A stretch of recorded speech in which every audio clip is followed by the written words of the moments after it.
Hi hello. So ரொம்ப நாளைக்கு அப்புறம் தமிழ்நாடு அரசு இந்து சமய அறநிலையத்துறையிலிருந்து நமக்கு ஜாப் ரெக்ரூட்மெண்ட் கொடுத்துருக்காங்க.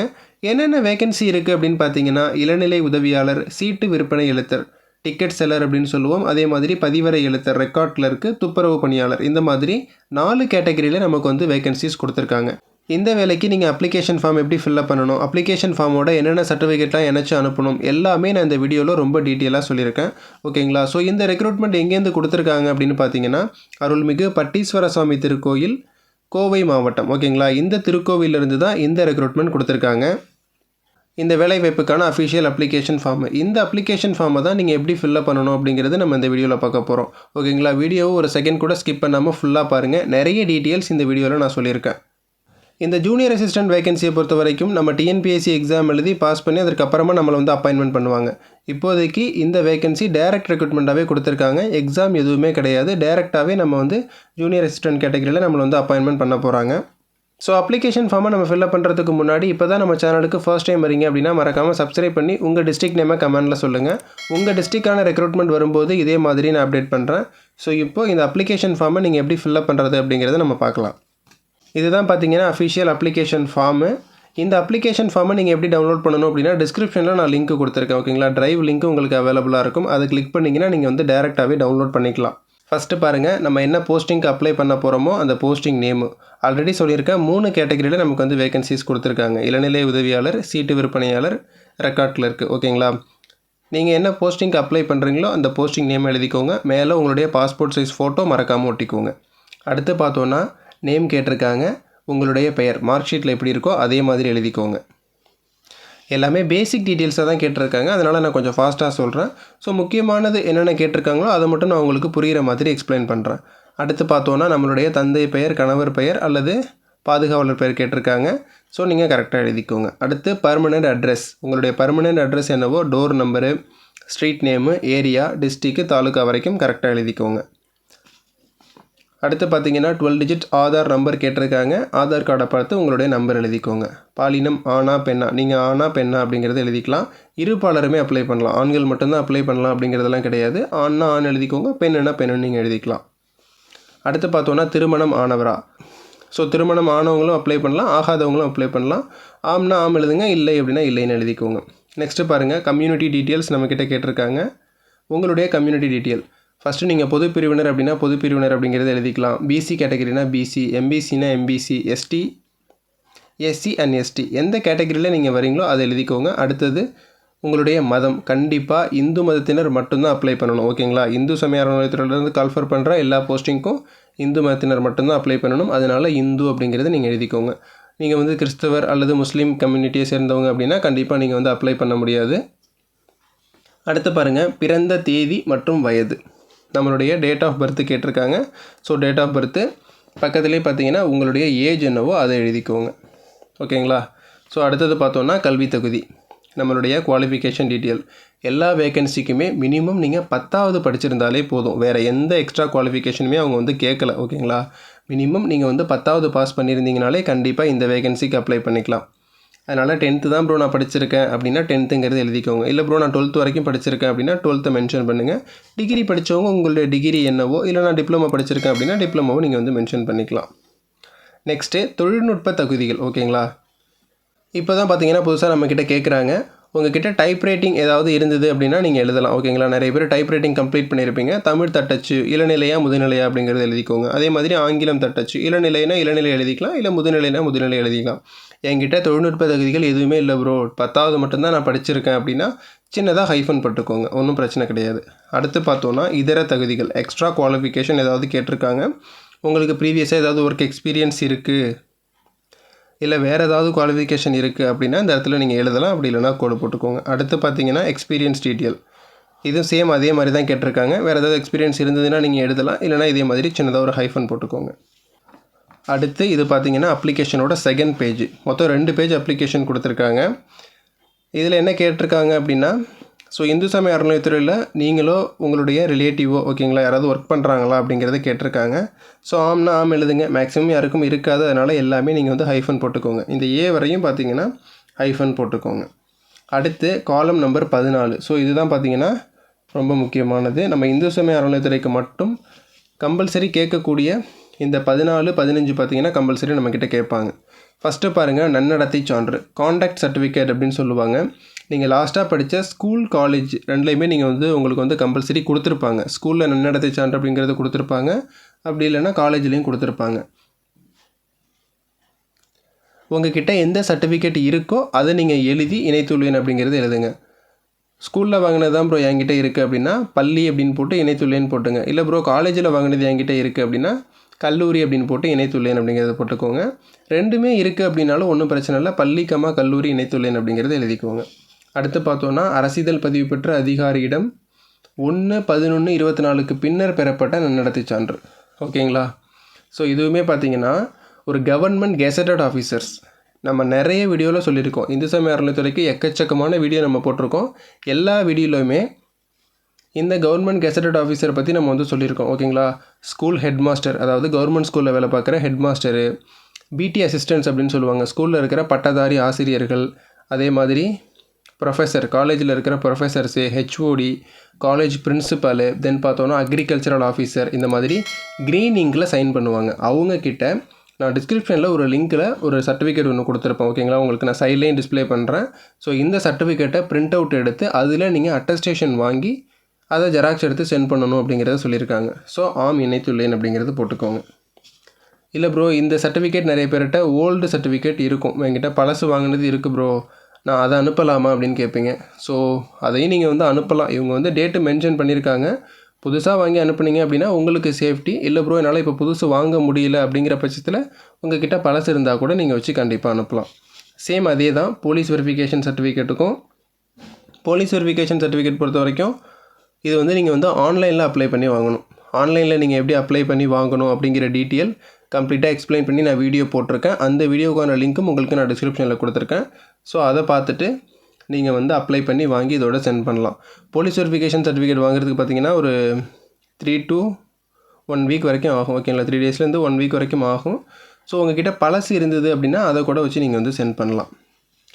இந்த 3 சர்டிஃபிகேட்டுமே என்கிட்ட இல்லை ப்ரோ, நான் அப்ளை பண்ணலாமா, இது இல்லாமல் என்னால் அப்ளை பண்ண முடியுமா அப்படின்னு நிறைய பேர் நீங்கள் கமெண்டில் கேட்பீங்க. கண்டிப்பாக நீங்கள் அப்ளை பண்ணலாம். அடுத்து பார்த்தீங்கன்னா நம்மளுடைய மொபைல் நம்பர் கேட்டிருக்காங்க. ஸோ எழுதிக்கோங்க. மின்னஞ்சல் முகவரி, வேலிட் இமெயில் அட்ரஸ் கேட்டிருக்காங்க. ஸோ உங்களுடைய இமெயில் ஐடி இந்த இடத்துல எழுதிக்கோங்க. அடுத்து டெக்ளரேஷன் கொடுத்துருக்காங்க. உங்களுடைய நேமு, உங்களுடைய தந்தை பெயர் ரெண்டையுமே எழுதி உங்களுடைய சைன் போட்டுக்கோங்க. நெக்ஸ்ட்டு என்னைக்கு நீங்கள் அப்ளிகேஷன் ஃபில்அப் பண்ணுறீங்களோ அந்த டேட்டு, தென் பார்த்தீங்கன்னா உங்களுடைய மாவட்டத்தின் பேர் அல்லது ஊர் பேரை நீங்கள் எதுவோ அது வந்து நீங்கள் இந்த இடத்துல மென்ஷன் பண்ணிக்கலாம். ஸோ கோயம்புத்தூர் அப்படிங்கிறத நான் எழுதியிருக்கேன். ஓகேங்களா? இந்த மாதிரி ஒரு சிம்பிளான அப்ளிகேஷன் தான். 2 பேஜில் நமக்கு வந்து அப்ளிகேஷன் கொடுத்துருக்காங்க. இதே ஃபார்மேட்டில் இந்த அப்ளிகேஷன் ஃபார்மை நீங்கள் வந்து ஃபில்அப் பண்ணிக்கோங்க. ஓகே, அப்ளிகேஷன் ஃபார்மை நீங்கள் ஃபில்அப் பண்ணிவிட்டு இதே மாதிரி ஒரு A4 கவர் வாங்கிக்கோங்க. இந்த A4 கவரில் தான் பார்த்தீங்கன்னா நம்மளுடைய அப்ளிகேஷன் ஃபார்மு, சர்டிஃபிகேட்டு எல்லாத்தையுமே வச்சு நம்ம அனுப்ப போகிறோம். ஸோ இந்த A4 கவரில் வச்சு அனுப்புனால தான் நம்மளோட அப்ளிகேஷன் ஃபார்மு கொஞ்சம் சேஃப்டியாக இருக்கும். ஸோ அதனால தான் நான் இந்த கவர் உங்களுக்கு நான் ப்ரிஃபர் பண்ணுறது. இதில் பார்த்தீங்கன்னா 2 அட்ரஸில் நான் அந்த இடத்துல எழுதியிருக்கேன் பார்த்தீங்களா, இந்த அட்ரஸை நீங்கள் வந்து எழுதிக்கோங்க.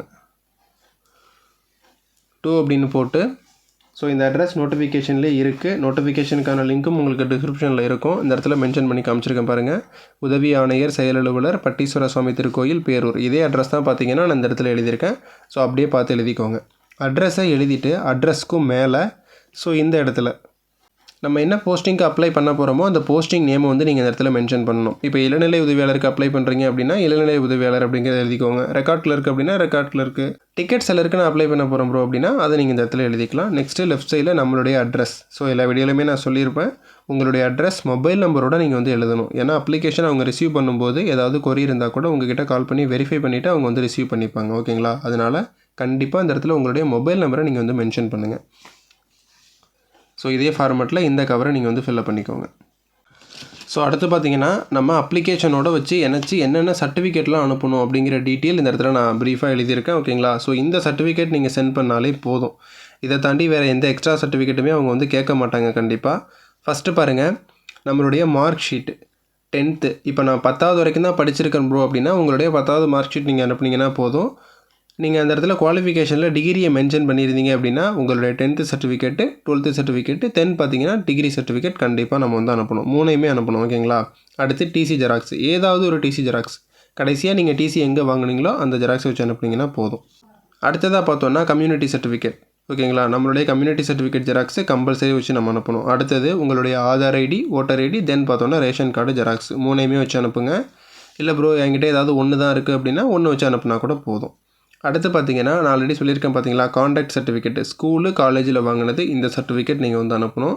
அடுத்தது இந்த கவர்மெண்ட் கெசட்டட் ஆஃபீஸர் ஓகேங்களா, சொன்ன பார்த்தீங்களா, அரசியல் பதிவு பெற்ற அதிகாரியிடமிருந்து பெறப்பட்ட இந்த கான்டாக்ட் சர்டிஃபிகேட் இதையுமே நீங்கள் ஜெராக்ஸ் எடுத்து வச்சு சென்ட் பண்ணணும். அடுத்து பார்த்தோன்னா போலீஸ் வெரிஃபிகேஷன் சர்டிஃபிகேட் ஆன்லைனில் அப்ளை பண்ணி நீங்கள் வாங்கணும். அந்த சர்டிஃபிகேட்டுக்கான ஜெராக்ஸையும் வச்சு அனுப்பணும். இந்த 3 சர்டிஃபிகேட்டை பொறுத்த வரைக்கும் ஸோ அவங்க கம்பல்சரியாக கேட்டிருக்காங்க. இது இல்லாமலும் இந்த சர்டிஃபிகேட்லாம் என்னால் வாங்க முடியல ப்ரோ, நான் அப்ளை பண்ண போகிறேன் அப்படின்னாலும் நீங்கள் வந்து அப்ளை பண்ணலாம். உங்களுக்கு லக் இருந்ததுன்னா கண்டிப்பாக உங்களுக்கான இன்டர்வியூ லெட்டர் கண்டிப்பாக வரும். ஓகேங்களா. அடுத்து பார்த்தோன்னா பிடபிள்யூடி சர்டிஃபிகேட். நீங்கள் மாற்றுத்திறனாளிகளாக இருக்கீங்க அப்படின்னா இந்த சர்டிஃபிகேட் வச்சு அனுப்புங்க. ஏன்னா இதுக்கு கண்டிப்பாக ப்ரிஃபரன்ஸ் கொடுப்பாங்க. ஸோ இந்த சர்டிஃபிகேட் உங்ககிட்ட இருந்தது அப்படின்னா நீங்கள் அனுப்பலாம், இல்லைனா விட்டுறலாம். அடுத்து பார்த்தீங்கன்னா எக்ஸ்ட்ரா குவாலிஃபிகேஷன் சர்டிஃபிகேட். நான் சொன்ன பார்த்தீங்களா, டைப் ரைட்டிங்கு, கம்ப்யூட்டர் கோர்ஸு, வேறு ஏதாவது எக்ஸ்பீரியன்ஸ் இருக்குது அப்படின்னா அந்த சர்டிஃபிகேட் கூட நீங்கள் வச்சு அனுப்பலாம். Last employment ID. ஸோ இது பார்த்தீங்கன்னா இஃப் அவைலபிள் தான், உங்ககிட்ட இருந்தது அப்படின்னா நீங்கள் வந்து அனுப்பலாம். இது வந்து கம்பல்சரி கிடையாது, இருந்தால் நீங்கள் அனுப்புங்க. ஓகே, ஃபில்லப் பண்ண நம்மளுடைய அப்ளிகேஷன் ஃபார்மு, தென் பார்த்தீங்கன்னா இப்போ நான் சொன்னேன் பார்த்தீங்களா இந்த எல்லா சர்டிஃபிகேட்டுக்குமான ஜெராக்ஸ் ஓகேங்களா, எல்லாத்தையுமே சேர்த்து ஸோ ஸ்டாப்லர் எடுத்து கண்டிப்பாக பின் பண்ணிக்கோங்க. பின் பண்ண மறந்துடாதீங்க. எல்லாத்தையுமே சேர்த்து ஸோ இந்த மாதிரி பின் பண்ணிக்கோங்க. நோட்டிஃபிகேஷனை நீங்கள் வந்து அப்ளிகேஷனில் வச்சு சென்ட் பண்ணக்கூடாது, அந்த சர்டிஃபிகேட் மட்டும்தான் நீங்கள் வச்சு சென்ட் பண்ணணும். ஓகேங்களா. எல்லாத்தையுமே சேர்த்து இந்த A4 கவருக்குள்ளே வச்சு நம்ம வந்து சென்ட் பண்ண போகிறோம். ஸோ இதே மாதிரி A4 கவருக்குள்ளே வச்சு போஸ்டரில் நம்மளை வந்து சென்ட் பண்ண சொல்லியிருக்காங்க. போஸ்டரில் சென்ட் பண்ணுறதுக்கான லாஸ்ட் டேட் பார்த்தீங்கன்னா ஸோ 3ஆம் தேதி கொடுத்துருக்காங்க. ஜனவரி மாதம் 3ஆம் தேதி நமக்கு வந்து லாஸ்ட் டேட்டாக கொடுத்துருக்காங்க. இந்த டேட்டுக்குள்ளே நீங்கள் வந்து அனுப்புங்க. ஓகேங்களா. 3ஆம் தேதி ஈவினிங் பார்த்தீங்கன்னா 5:45 கொடுத்துருக்காங்க. கண்டிப்பாக இந்த 3ஆம் தேதிக்குள்ளே ரிசீவ் பண்ணுற மாதிரி நீங்கள் வந்து அனுப்பலாம். அப்ளிகேஷனை போஸ்டரில் சென்ட் பண்ணுங்கள். ஓகேங்களா. ஸ்பீட் போஸ்ட்டு அப்படி இல்லைனா ரிஜிஸ்டர் போஸ்ட் ஓகேங்களா, இந்த 2 ஃபார்மேட்டில் சென்ட் பண்ணுங்கள். கூரியர் பண்ணக்கூடாது, கண்டிப்பாக நீங்கள் வந்து போஸ்டரில் மட்டும்தான் சென்ட் பண்ணணும். ஸோ இவ்வளோ தான் அப்ளிகேஷன் சென்ட் பண்ணுற ஃபார்மேட்டு. இப்போது நம்ம இந்த போஸ்டிங் டீட்டெயில்ஸ் பற்றி ப்ரீஃபாக பார்க்கலாம்.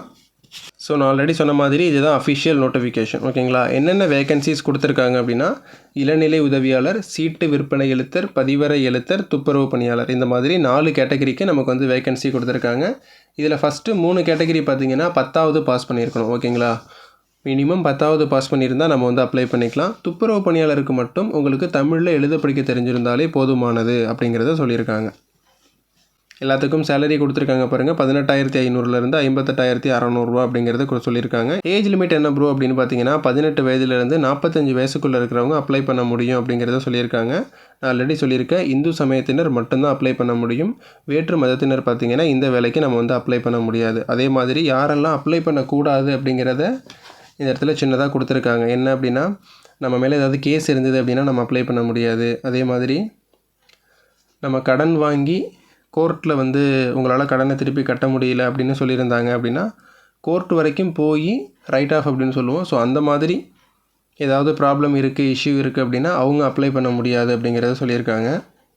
ஓகே, செலெக்ஷன் ப்ராசஸ் எப்படி ப்ரோ இருக்கும் அப்படின்னு பார்த்தீங்கன்னா செலெக்ஷன் ப்ராசஸ் பொறுத்த வரைக்கும் டேரெக்டாக இன்டர்வியூ பேஸ் பண்ணி தான் நம்மளை வந்து அப்பாயின்மெண்ட் பண்ணுவாங்க. இன்டர்வியூ லெட்டர் எத்தனை பேருக்கு அனுப்புவாங்க அப்படின்னா நமக்கு மொத்தம் பார்த்திங்கன்னா 5 வேகன்சி கொடுத்துருக்காங்க. ஓகேங்களா. இந்த 5 வேகன்சிக்கும் 5:10 ரேஷியோ. ஓகேங்களா. 50 பேர். இந்த 50 பேர் எல்லா கம்யூனல் கேட்டகிரிலையுமே எடுத்திருப்பாங்க. அவங்க வந்து general category, BC, MBC, SC, ST இந்த மாதிரி எல்லா கம்யூனல் கேட்டகிரியை சேர்ந்த 50 பேருக்கு பார்த்திங்கன்னா இன்டர்வியூ லெட்டர் அனுப்புவாங்க. இந்த 50 பேர்லேருந்து இந்த 5 பேரை பார்த்திங்கன்னா செலெக்ஷன் பண்ணுவாங்க. ஓகேங்களா. ஸோ அதனால் கோயம்புத்தூர் மாவட்டத்தை சேர்ந்தவங்க, பக்கத்தில் இருக்கிற டிஸ்ட்ரிக்ட், நியர்பை டிஸ்ட்ரிக்டில் இருப்பீங்களே, ஸோ அவங்க எல்லாருமே அப்ளை பண்ணுங்கள். ஏன்னா இன்டர்வியூ கண்டிப்பாக அவங்களுக்கு வந்து லெட்டர் வரதுக்கான சான்சஸ் இருக்குது. ரொம்ப லாங்காக இருக்குது ப்ரோ, எனக்கு 100 கிலோமீட்டர்ஸ்க்கு மேலே வரும் அப்படின்னா கண்டிப்பாக நீங்கள் வந்து அப்ளை பண்ண வேண்டாம். ஏன்னா பார்த்தீங்கன்னா அவங்க வந்து கோயம்புத்தூர் மாவட்டத்துக்கு தான் ப்ரிஃபரன்ஸ் கொடுப்பாங்க. ஸோ கண்டிப்பாக இன்டர்வியூ லெட்டருமே இவங்களுக்கு தான் வரும். வேகன்சிஸும் ரொம்ப கம்மியாக இருக்குது. அதனால் கோயம்புத்தூர் மாவட்டத்தை சேர்ந்தவங்க மட்டும் நீங்கள் வந்து அப்ளை பண்ணிக்கலாம். இந்த ஜாபுக்கு அப்ளை பண்ணுறதுல உங்களுக்கு எதாவது டவுட் இருந்தாலும் கீழே கமெண்ட் செக்ஷனில் சொல்லுங்கள், நான் ரீப்ளை பண்ணுறேன். மறக்காமல் இந்த வீடியோ உங்கள் ஃப்ரெண்ட்ஸுக்கு ஷேர் பண்ணுங்கள். எனிவே, தேங்க்ஸ் ஃபார் வாட்சிங்.